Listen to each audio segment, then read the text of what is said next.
Io sono ormai l'emblema di quello che rappresenta il divieto a ulteriori mandati.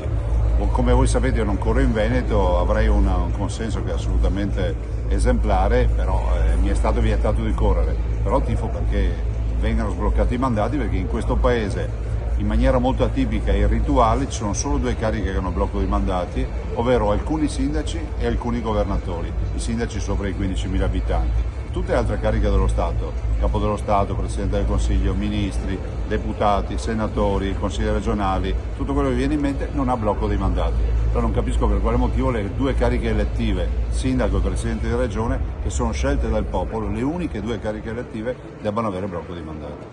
Ma la partita degli enti locali è importante, da noi fra l'altro in Veneto siamo in una fase elettorale che è una fase che va interpretata fino in fondo con serietà, che è il momento di confronto con i cittadini, di presentazione di programmi e dopodiché il vero avversario che abbiamo, come dico sempre io, è l'astensionismo, per cui faccio appello veramente a tutti i cittadini, in particolar modo i miei veneti e venete, perché vadano a votare, votino per chi vogliono, ma vadano a votare, cioè il vero problema sarà l'astensionismo, è un periodo assolutamente irrituale per noi andare a votare in novembre e soprattutto non è facile portare i cittadini a votare in assenza anche di un election day. Vi ricordo che il Comune di Venezia, che è stato eletto con noi e quindi scadrebbe adesso, andrà a votare assieme agli altri comuni a maggio 2026. Ormai devo dire, pur mantenendo riservo rispetto a quello che accadrà, che insomma, l'intesa di fatto c'è.